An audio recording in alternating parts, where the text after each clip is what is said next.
mulai, mari kita membaca doa terlebih dahulu agar apa yang kita dapatkan hari ini bisa bermanfaat, barokah bagi diri kita masing-masing, bagi nusa, bangsa, dan juga agama. Al-Fatihah.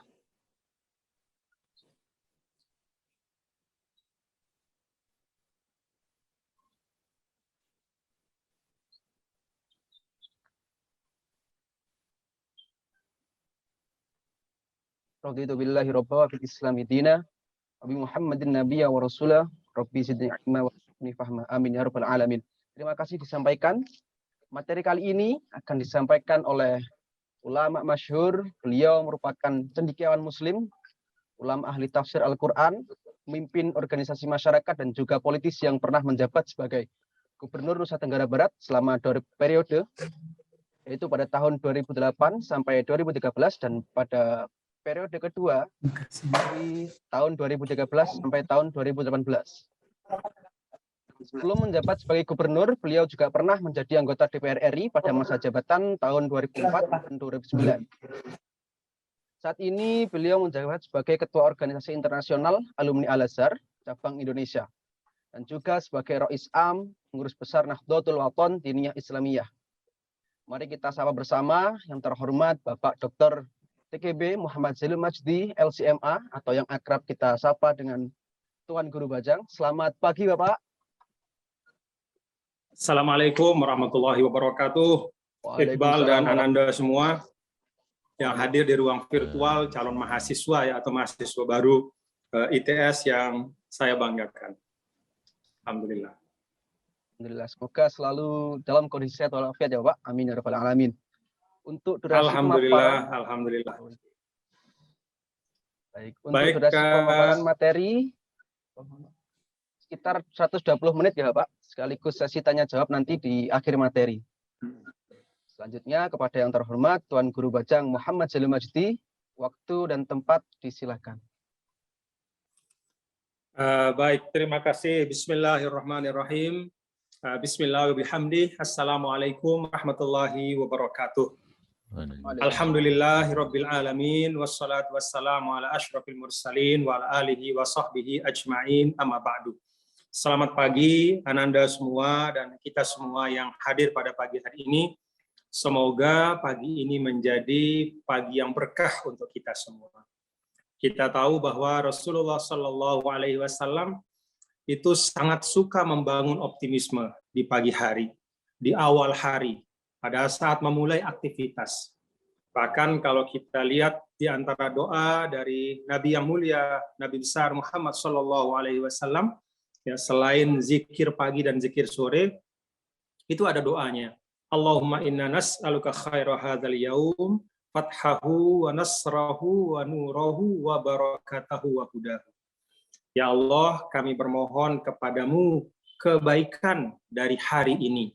Nasrohu, keberhasilannya, fathahu, kemenangannya, nurohu, cahayanya, hudahu, petunjuknya, wa barakatahu, dan keberkahannya. Nah, itu bagian dari tuntunan Rasulullah Shallallahu Alaihi Wasallam kepada kita semua untuk selalu membangun optimisme di dalam keseharian kita. Karena itu pada pagi hari ini saya menyapa semua ya, Ananda semua para mahasiswa baru ITS yang saya banggakan dengan tahiyatul Islam, Assalamualaikum warahmatullahi wabarakatuh, dan dengan doa ya, semoga kegiatan Ananda semua awal yang baik ini mudah-mudahan menjadi spirit untuk seperti tadi saya dengar dari Ibu Sekretaris Institut ya, ini akan menjadi semangat untuk kalian bawa Ananda semua selama proses pembelajaran di ITS. Mudah-mudahan mendapatkan ilmu yang barokah. Kalau dalam tradisi Islam ya, ini juga mungkin perlu Ananda untuk kita belajar ya, tidak hanya hal-hal yang kognitif, hal 1 tambah 1 sama dengan 2 gitu. Hal-hal yang sifatnya pengetahuan ya, yang kita jadi tahu dalam arti informasi-informasi ilmu. Tidak hanya itu ya, tapi Islam juga mengajarkan kita etika, adab ya, dan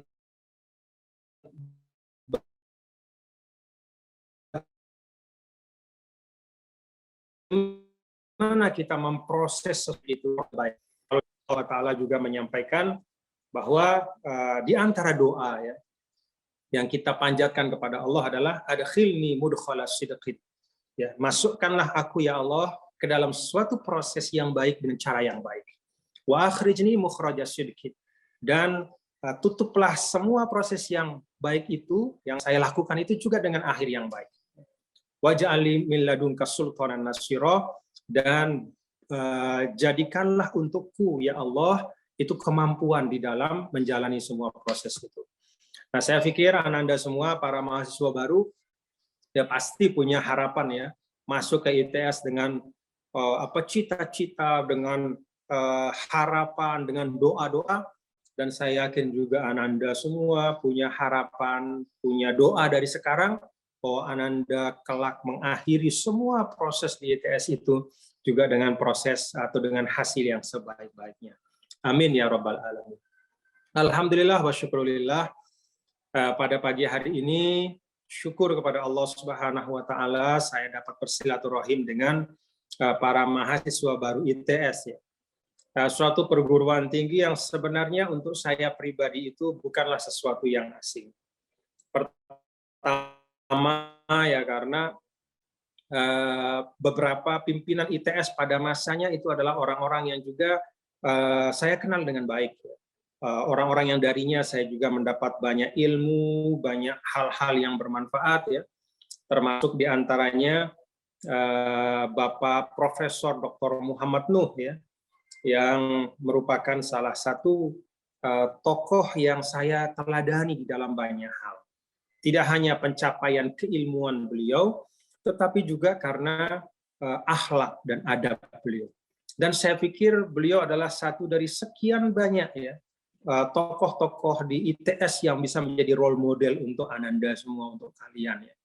Jadi kalau kalian ingin membuat atau menciptakan benchmark gitu ya, atau mencari uswah atau teladan ya, tentu kita sebagai umat Islam teladan yang utama adalah Nabi yang mulia, Nabi besar Muhammad Sallallahu Alaihi Wasallam, lalu juga kedua orang tua kita, tapi dalam spektrum yang berbeda-beda, dalam lingkup yang beragam, khususnya terkait dengan katakanlah dunia perguruan tinggi ya, kehidupan kampus kalian. Maka tokoh-tokoh ITS itu banyak sekali yang dapat dijadikan sebagai teladan, termasuk salah satunya ya para guru, para dosen sekarang, para pimpinan yang ada sekarang, dan termasuk juga yang saya sebutkan tadi yaitu Bapak Profesor Dr. Muhammad Nuh. Jadi ITS itu tidak jauh dari saya. Yang kedua, ITS itu juga tempat dari saudara saya untuk menuntut ilmu. Jadi kakak saya yang sekarang berkhidmat sebagai Wakil Gubernur Nusa Tenggara Barat itu juga alumni ITS, Ibu Siti Rohmi ya. Jadi beliau alumni ITS. Jadi dulu ketika beliau sedang kuliah itu saya sering datang ke ITS gitu untuk bersilaturahim, mengunjungi kakak, dan saya tahu milieu atau lingkungan ITS adalah lingkungan yang sangat kondusif ya, lingkungan yang sangat kondusif untuk belajar. Dan saya harap Ananda semua bisa memanfaatkan itu dengan sebaik-baiknya. Materi hari ini ya, Ananda semua sifatnya adalah pengantar sebenarnya. Mengantarkan Ananda semua untuk lebih menyegarkan lagi pemahaman tentang agama yang kita miliki, tentang agama Islam, agama yang menjadi pedoman kehidupan kita. Bagaimana agama ini bisa menciptakan pribadi-pribadi yang baik. Bagaimana Islam itu bisa mencetak Ananda yang menjadi pribadi-pribadi yang hebat, pribadi yang sadar tentang dirinya, pribadi yang mengetahui risalah dan misinya.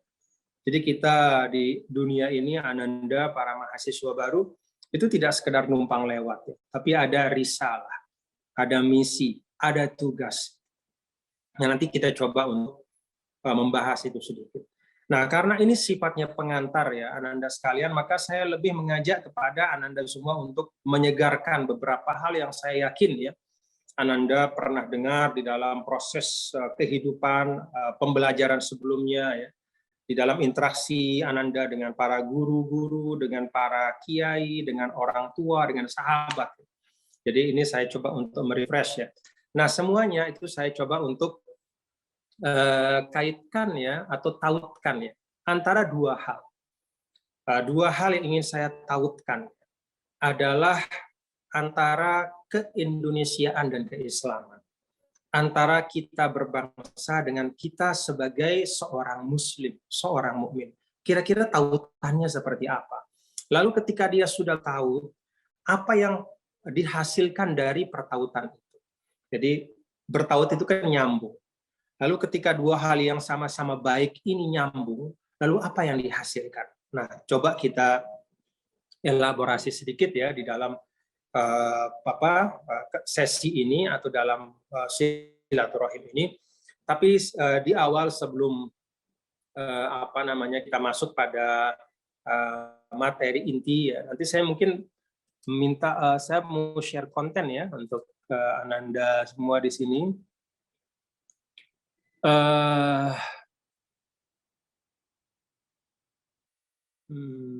Saya share konten.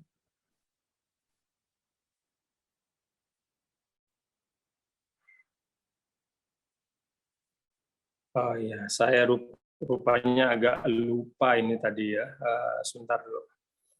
Sambil ini, maaf. Saya mengajak untuk mengawali Ananda semua untuk mengingat bagaimana dulu Nabi Musa alaihissalam, ya, ketika beliau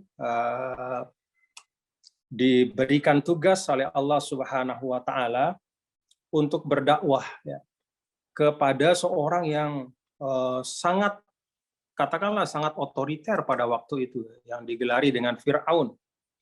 Nah,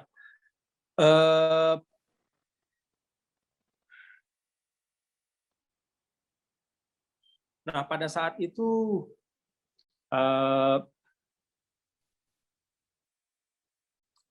Nabi yang mulia, Nabi Musa alaihissalam itu berdoa, ya.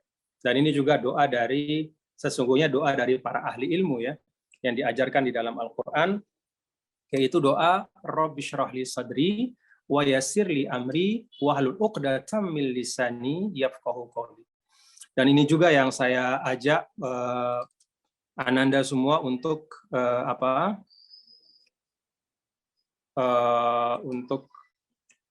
mengucapkannya, ya, di dalam setiap proses belajar menuntut ilmu. Nah, saya agak kesulitan ini untuk men-share screen sebentar dulu. Generasi saya memang tidak sefasih, ya, tidak sefasih generasi Ananda semua untuk menggunakan, maaf,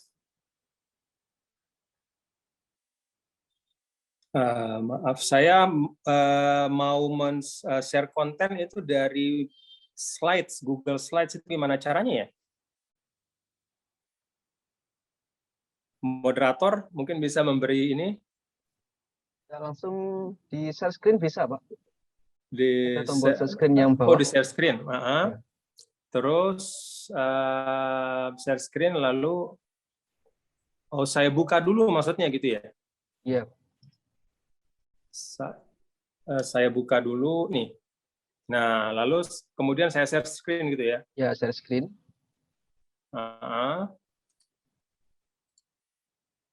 Share konten, screen broadcast, ya? Iya, Pak.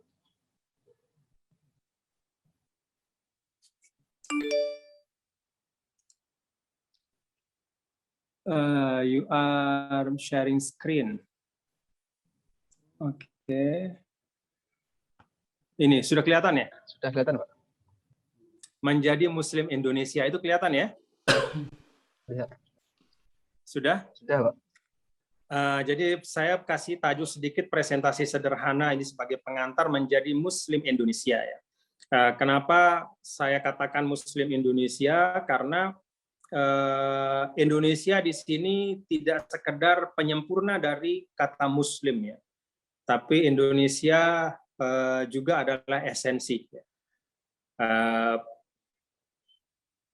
Indonesia adalah sesuatu yang penting dan utama ya di dalam kehidupan kita, dalam konteks tentu sebagai warga negara yang akan menjadi atau menemukan maknanya. Ya. Kita ber-Indonesia itu akan menjadi katakanlah sempurna. Kita ber-Indonesia itu akan menjadi istimewa ya manakala kita mampu mengimplementasikan ya tuntunan-tuntunan Islam. Nah, di slide berikutnya ini saya mengutip ya. Ananda mungkin akrab ya atau familiar dengan hubbul watan minal iman. Ini ungkapan ulama yang artinya cinta tanah air itu adalah sebagian dari iman. Apa maksud sebagian dari iman? Artinya kata sebagian ulama ya, artinya adalah bukan berarti ya hubbul watan itu adalah rukun iman, tidak, tetapi cinta pada tanah air itu adalah implementasi dari nilai-nilai keimanan kita. Jadi iman itu mengajarkan kita untuk cinta kepada kebenaran, memiliki keberpihakan kepada keadilan, menentang segala macam bentuk kezaliman. Dan salah satu bentuk dari keberpihakan kita pada kebenaran dan menentang kezaliman, termasuk di antara kezaliman itu adalah penjajahan, itu maka adalah cinta tanah air. Dan kata cinta di sini tentu tidak hanya sekedar kata benda, tapi juga kata kerja, ya, yaitu mencintai Indonesia dengan kreativitas, dengan aktivitas, dan dengan karya nyata kita.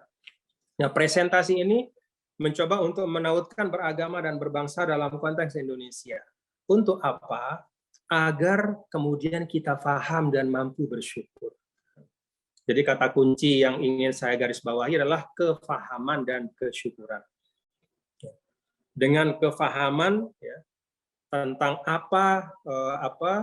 tuntunan-tuntunan Islam, bagaimana Islam membangun karakter kita sebagai seorang mukmin, ya, sebagai seorang Muslim, lalu kesadaran berbangsa. Ya. Kita paham bangsa ini sebenarnya apa, Indonesia itu apa. Apa dia begitu saja lahir di pentas sejarah, ataukah dia buah dari perjuangan. Jadi kefahaman. Lalu yang kedua yang saya garis bawahi kesyukuran. Ya, dari kefahaman itu akan lahir apresiasi dan kesyukuran. Kita tidak mungkin mensyukuri sesuatu yang tidak kita pahami. Jadi ketika Anda jalan di pinggir jalan ya, lalu tiba-tiba katakanlah ada pohon besar sekali jatuh gitu ya, jatuh patah dan hampir saja mengenai Anda. Tapi ketika itu Anda sedang pakai earphone ya, jadi lagi dengerin lagu dari handphone, jadi nggak tahu ada pohon jatuh baru saja yang hanya 10-20 cm dari Ananda. Kalau saja Ananda terlambat jalan sedikit, itu bisa tertimpa dan mati. Tapi karena dengar earphone itu nggak ngerti, maka tidak ada kesyukuran di situ, ya, karena tidak ada kefahaman, ya, nggak tahu ada kejadian seperti itu. Nah, beda kalau Ananda lagi jalan nggak pakai earphone, lalu kemudian melihat langsung, ya, merasakan getaran dari pohon yang jatuh itu, melihat misalnya bayangan pohon itu jatuh hampir saja. Nah, di situ ada kesyukuran. Jadi kesyukuran itu memang lahir dari kepahaman. Karena itu kalau kita ingin bersyukur sebagai seorang Muslim, maka pahamilah Islam itu. Kalau kita ingin bersyukur sebagai seorang Indonesia, maka ngertilah tentang Indonesia. Ya, apa Indonesia itu? Nah, kenapa kita perlu kefahaman dan kesyukuran? Agar kemudian kita sadar bahwa Indonesia adalah amanah kita semua yang wajib dijaga dan dibela. Nah, kata amanah ini juga nanti kita akan elaborasi sedikit ya. Lalu kemudian ketika dia sudah jadi amanah, ya, dia adalah amanah yang ada pada kita, maka tidak sekedar ya kita memaknakan Indonesia itu sebagai katakanlah rumah besar tempat kita hidup, mencari nafkah, belajar, mencari ilmu, atau nanti pada masanya juga cari jodoh dan membuat rumah tangga di situ. Tidak hanya itu, tapi Indonesia sebagai ibadah kepada Allah Subhanahu wa Ta'ala, Tuhan semesta alam.